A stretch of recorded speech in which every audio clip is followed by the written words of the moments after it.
Portanto, se vocês foram ressuscitados juntamente com Cristo, busquem as coisas lá do alto, onde Cristo vive, assentado à direita de Deus.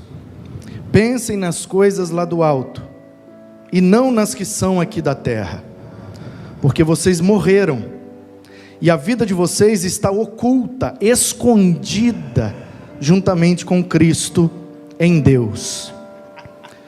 Quando Cristo, que é a vida de vocês, se manifestar, então vocês também serão manifestados com Ele em glória. Nós acabamos de ler e diz, em primeiro lugar, se vocês foram ressuscitados juntamente com Cristo. O livro de Apocalipse vai falar acerca de uma segunda ressurreição. O que seria essa segunda ressurreição? Um segundo evento, onde na primeira alguns ressuscitam e na segunda outros ressuscitam? O nosso entendimento é que a primeira ressurreição é a ressurreição espiritual, que todos nós vivemos quando aceitamos a Jesus. Diz a Bíblia, estávamos mortos em nossos delitos e pecados, mas Ele nos deu vida. Aquilo que fica vivo depois de estar morto chama ressurreição. Então, no Espírito, crendo em Cristo e sendo habitação do Espírito de Deus, nós já ressuscitamos. Espiritualmente, em Cristo, já somos ressurretos e por isso conseguimos experimentar um pouco do que é a eternidade. Porque o Deus eterno vem habitar em nós e nos dá um gostinho do que é estar com Ele no lugar que Ele preparou para nós. Portanto, o que Paulo está dizendo é: se vocês já aceitaram a Jesus como Senhor e Salvador, se vocês já são discípulos de Cristo, se vocês já são membros da igreja, já confessaram e professaram a sua fé, se já simbolizaram essa fé mediante o batismo, se vocês já viveram essa experiência sobrenatural, inexplicável, que é ter um encontro com Cristo e a partir daí ter toda a sua vida transformada, sua ótica, sua percepção, sua sensibilidade, você realmente vira uma outra pessoa. Como diz a Escritura, somos feitos novas criaturas. Eis que as coisas velhas passaram, e como nós aprendemos ontem, o lugar do passado é lá atrás. Devemos olhar para frente, com o foco em Cristo, porque Ele é o autor e o consumador da nossa fé. Portanto, se já vivemos essa experiência que não pode ser dada pela religião, experiência que não pode ser dada por um sacerdote humano, experiência que não pode ser dada num ambiente físico, não importa o lugar que você está, a pessoa que você está, ou o ambiente, ninguém, nenhuma placa, nenhum regimento, nenhuma declaração doutrinária tem o poder de te dar essa experiência é só com Cristo. Às vezes Ele usa a estrutura para dar essa experiência, mas não é a estrutura que gera a experiência, é Ele, é o Espírito dEle, que nos faz nascer de novo, da água e do Espírito. Se já tivemos a experiência que John Wesley viveu no porão de um navio.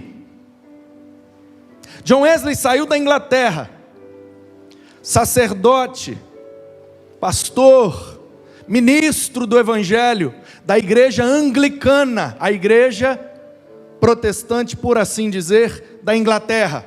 Então ele é enviado pela igreja anglicana até a chamada Nova Inglaterra, onde hoje chamamos Estados Unidos da América. E ele no navio, indo para a América, ele vive numa grande tempestade. E assim como Jonas, ele achou que ele ia cair na água, ele achou que ele ia morrer, ele achou que a vida dele acabaria ali. Uma tempestade terrível. Século 17. A embarcação sem muita tecnologia. coisas muito ainda precárias, e uma tempestade terrível, e o navio começa a chacoalhar, e começa a entrar água, e começa a quebrar os mastos, e as coisas ficam terríveis, numa madrugada, ondas de metros de altura, e John Wesley desesperado, agarrado numa das colunas daquele navio, implorando com medo de morrer. E então as ondas começam a se acalmar, o vento diminui, e John Wesley escuta ao longe uma canção assim suave, e ele pensa: eu estou delirando, não é possível, quem numa situação dessa tem paz para cantar? Então John Wesley vai tateando no escuro, cheio d'água, coisas quebradas, e ele vai tateando, sendo guiado por aquela música, e ele vai procurando: de onde vem essa música, de onde vem essa música? E ele vai, e ele desce as escadas, e ele chega no porão do navio, com água pela cintura. Um grupo de irmãos moravianos, de mãos dadas, cantando: Tu és fiel, Senhor, meu Pai Celeste. Cantando, calmos, serenos, tranquilos. E aí o John Wesley, desesperado, pergunta para eles: ei, vocês não têm noção do que está acontecendo? Vocês não têm medo de morrer? Ao que eles respondem: não. Como? E eles respondem: porque já ressuscitamos juntamente com Cristo, já somos crentes, somos cristãos, nascemos de novo, a morte já não tem poder sobre nós, porque o nosso Senhor derrotou a morte quando ressuscitou, e prometeu que também ressuscitaríamos com Ele. Portanto, onde está, ó morte, o teu aguilhão? Ela já não nos bota medo. E o John Wesley: não, mas eu sou crente também, eu também sou cristão, inclusive eu sou pastor, eu estou indo para a América para evangelizar os índios. E eles dizem: ah é? Você é crente? Pastor? E está com medo de morrer? A tempestade acalma do lado de fora, mas dentro de John Wesley a tempestade continua, e ele não consegue dormir. E quando ele pisa em solo norte-americano, ele faz a pergunta que mudou a sua vida: vim à América converter os índios, mas quem me converterá? E John Wesley cai de joelhos na América, e implorando a Jesus Cristo para fazer com ele aquilo que ele viu naquelas pessoas. E John Wesley diz: enquanto o Senhor não me der essa convicção, eu não saio daqui.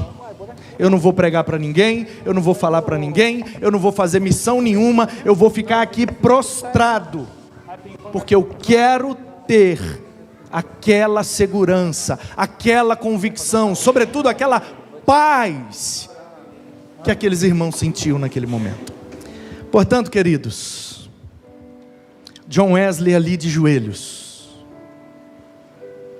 viveu essa experiência, ressuscitou juntamente com Cristo.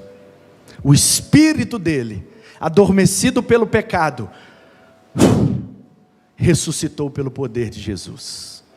Ali ele foi feito nova criatura, e aí sim ele sai pregando com poder, com unção, com paixão, monta no navio, volta para a Inglaterra, chega diante de todos os ministros daquela igreja, o bispo principal da igreja anglicana, e diz: ninguém é crente aqui, caiam de joelhos, se arrependam e busquem a experiência que eu recebi. Somos profissionais da fé, oficiais da religião, mas nunca nascemos de novo, não fomos ressuscitados com Cristo. Com essa atitude, ele é excluído da igreja anglicana, monta no lombo de um cavalo e diz outra famosa frase: o mundo é a minha paróquia. Tiraram ele da igreja onde ele pastoreava, chamada de paróquia, uma comunidade local. E ele diz: eu não preciso estar numa paróquia para fazer o que Deus me chamou para fazer. O mundo é minha paróquia. Ele monta no lombo de um cavalo e sai de fazenda em fazenda, de cidade em cidade. E John Wesley ganhou mais de 10 mil pessoas para Jesus. E uma vez ele pregando na praça, no centro de Londres, um grupo enorme de pessoas assistindo, e um jornalista, naquele tempo não tinha jornalismo como nós temos hoje, mas aquele que dava as notícias da cidade, no intervalo entre uma pregação e outra, porque às vezes no domingo John Wesley pregava o dia inteiro, 5, 6, 7 cultos na praça, e o povo ia revezando, um povo ia embora, o outro vinha, o povo ia embora, o outro vinha, e o domingo inteiro John Wesley pregando, e o fogo descendo, e pessoas ressuscitando juntamente com Cristo. E aquele repórter que dava as notícias da cidade, no intervalo entre uma pregação e outra, pergunta para ele: ei John, qual é o seu segredo de atrair tanta gente? E ele responde com a frase que eu amo, ele diz: eu me coloco em chamas, e eles vêm para me ver queimar. E John Wesley fez o seu ministério, junto com seu irmão Charles Wesley, e o seu grande amigo George Whitefield, formando os três, os chamados metodistas, porque estabeleceram métodos, uma disciplina rígida de oração, de estudo da Bíblia e exercício do ministério. Daí surgiu o nome que dá a essa denominação que conhecemos como metodistas, e de um tempo para cá os metodistas do Brasil dividiram-se ou multiplicaram-se, dependendo do ponto de vista, em metodistas wesleyanos, por conta de John Wesley. E John Wesley, no fim da sua vida, no fim do seu ministério, pregando no subúrbio, na periferia de Londres, um ator muito famoso na época, ator de teatro, e naquele tempo, antes da televisão, antes do rádio, antes das mídias como conhecemos hoje, o teatro era a principal mídia naquele tempo. E um dos principais atores mais famosos daquele tempo na Inglaterra se declarava ateu e zombava do Deus e da religião, principalmente do John Wesley. Qualquer semelhança é mera coincidência ou mera providência. E um dia John Wesley pregando no subúrbio, aquele ator se dirigiu para lá. E de repente um grupo de pessoas notou que o ator, tentando disfarçar, mas ele estava lá ouvindo John Wesley pregar. Em meio a alguns bêbados, usuários de ópio, e John Wesley pregando apaixonadamente de cima do seu cavalo. Alguém reconheceu e perguntou para o ator: por que você veio aqui ouvir o John Wesley? Você não acredita em Deus? E o ator responde: eu não, mas ele acredita. Eu sou ator e nunca vi ninguém entregar um discurso com tanta verdade. Eu não acredito, mas ele acredita, e diante da fé dele, eu sou obrigado a respeitá-lo, porque eu sinto verdade nas suas palavras. É essa experiência, querido, é essa experiência que John Wesley teve, é essa experiência que Lutero teve, quando leu: o justo viverá pela fé, limpando o corredor de onde estudava e morava, e pregou aquelas 95 teses na catedral de Wittenberg. É essa experiência que um dia eu tive, adolescente, numa quarta-feira chuvosa, como essa chuva que cai agora, a convite de um amigo, André, fui à Igreja Batista Central de Volta Redonda, ouvir o pastor Nilson de Márzio pregar em Lucas 15, na parábola do filho pródigo, e o título do sermão é: Deus é o Pai que você precisa.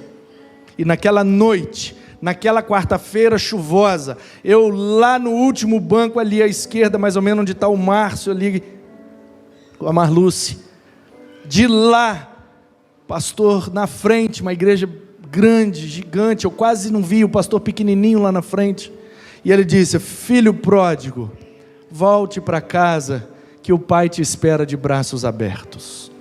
E eu saí de lá e vim correndo, e fui abraçado por ele e por algumas irmãs.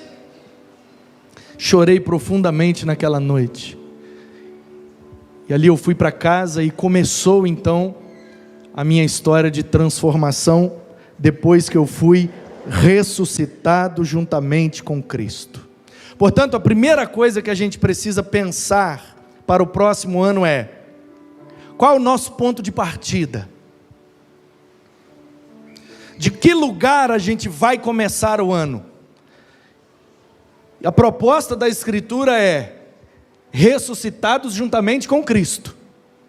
Se vocês foram ressuscitados, vai valer o que eu estou falando depois. Se vocês não foram ainda ressuscitados, não vai valer. Por quê? Porque o que eu vou falar aqui depois vale para os que já ressuscitaram. Por isso tem o se, a condição. O que é que vem depois? Se a gente começar o ano ressuscitado juntamente com Cristo, o que é que vem depois? Bom, em primeiro lugar, precisam buscar as coisas do alto. Mas no ano novo não é normal a gente olhar para trás, 2021, ou olhar para frente, 2022, igual nós ouvimos na mensagem de ontem. O lugar importante de olhar não é para trás e para frente, e Paulo diz: não, seja para trás ou para frente, o lugar mais importante é o alto.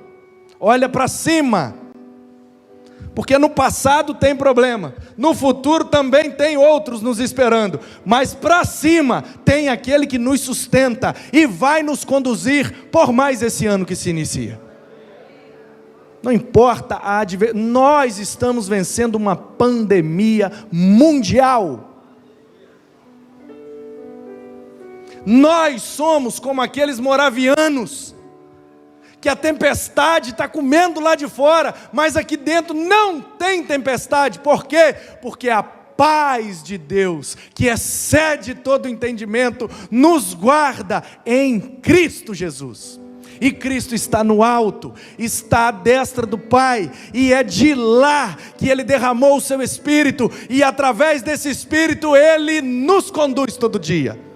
Saiu um filme aí agora na Netflix, um filme lançamento, estreou essa semana aí, com o Leonardo DiCaprio, com aquela outra menina famosinha que eu não sei o nome,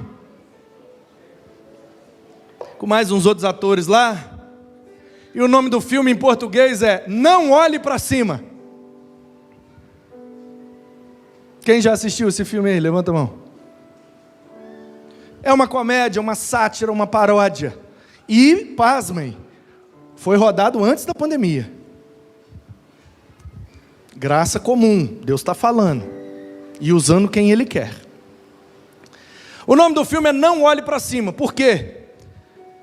Não quero dar spoiler para quem não viu, mas o trailer e a sinopse do filme já revelam isso. Então é a história de uma menina doutoranda em astronomia, não sei qual é a área, mas que olha as estrelas, ela descobre um meteoro, fazendo os cálculos, eles veem que o meteoro está vindo na direção do planeta Terra. Buscam a liderança dos Estados Unidos para ver se faz alguma coisa, aí o filme acontece e você assiste. Mas toda a questão é, tinha um grupo de pessoas que dizia: nada, o meteoro vai passar longe do planeta. Porque o pessoal, ao ouvir a notícia, ficava olhando, procurando, para ver se via o meteoro. Então o grupo que negava, dizia: não olhe para cima, precisa ficar procurando, isso é conversa fiada, não olha não, não vai dar nada. Mas o grupo que acreditava, o grupo que realmente entendia do que estava falando, porque eram estudiosos da área, diziam: vai vir um meteoro sim, olhem para cima sim. E eu não vou revelar o final do filme, assista. Mas com esse pause no filme eu volto para aqui. Porque tem um monte de gente insistindo em nos dizer, para o próximo ano, o importante é a cor da roupa que você usa. É a quantidade de ondas que você pula. É a quantidade de caroço de uva que você engole. É as vegetal que você espalha dentro de casa. É isso que garante o seu 2022 próspero. Não precisa olhar para cima. E a Bíblia está dizendo, olhem para cima. Olhem para cima e busquem as coisas do alto. Se Jesus estiver no controle das nossas vidas, o ano será conforme a vontade de Deus e glória a Deus. Olha para cima, meu irmão. Olha para cima, porque Ele está lá, vivo, diz o texto, assentado à direita do Pai. Portanto, pensem nas coisas do alto. Ai, tem tanta coisa aqui me incomodando. Tem, mas vamos focar a nossa atenção lá no alto. Ah, mas tem tanta coisa aqui que me desanima. Eu sei, eu também sou como você. O que é que me dá força para prosseguir? Porque o meu foco está lá no alto. Olhem para o alto, foquem no alto. Pense nas coisas do alto e não nas daqui da terra. Quando você for tomar uma decisão, olha para cima. Quando você estiver desanimado, olha para cima. Quando você estiver em dúvida, olha para cima. E aqui embaixo, pastor, a gente deixa de viver? Não, a gente faz o básico. A gente paga as contas, a gente come, bebe, dorme, procura tratar todo mundo bem. E olha para cima. Porque quando o meu foco está em cima, aqui embaixo fica mais suave de eu continuar caminhando. Porque vocês morreram. Paulo dizendo, ué, todo mundo morreu em Colossos? Todos os crentes de Colossos morreram, então Paulo está escrevendo para quem? Claro que esse morreram aqui é simbólico. Já estão crucificados com Cristo, agora vocês não vivem mais, é Ele que vive em vocês, e a vida que Ele vive em vocês, é o que vai sustentar vocês no próximo ano.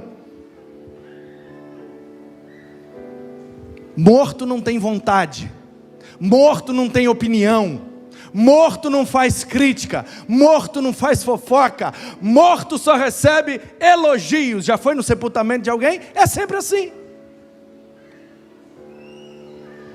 Portanto, se já ressuscitamos, é porque morremos, e a vida de vocês está agora oculta, juntamente com Cristo, em Deus. Quando Cristo, que é a vida de vocês, se manifestar, então vocês também serão manifestados com Ele, em glória. Portanto, meu irmão, em último lugar e encerrando, estava só esperando o Leandro chegar.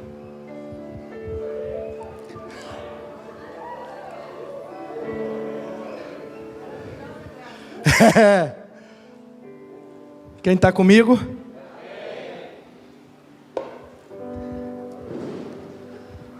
Olhem para cima, porque Cristo está voltando.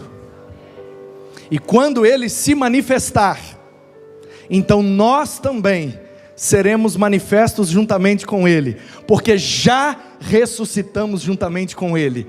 O ano que vem não nos põe medo, a morte não nos põe medo, nenhuma tempestade nos põe medo, porque Ele habita em nós e Ele é a nossa paz. Com essa paz, vamos passar o ano inteiro celebrando, porque tudo coopera para o nosso bem, porque amamos a Ele e somos chamados segundo o propósito dEle. Somos ressurretos com Ele, nossa vida está escondida nele, portanto o nosso foco deve estar, porque dEle, por meio dEle e para Ele somos todos nós.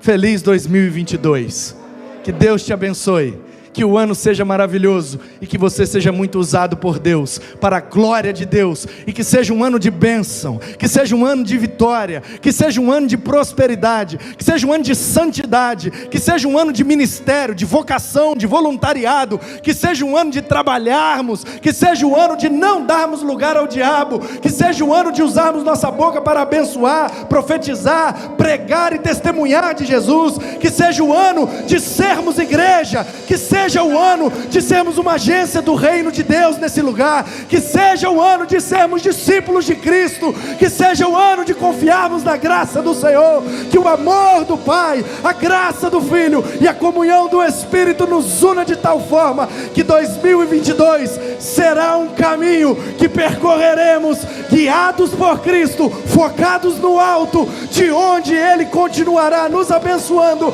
nos livrando, nos protegendo e fazendo com que cheguemos ao centro da sua vontade, porque Ele é soberano e nenhum dos seus planos podem ser frustrados.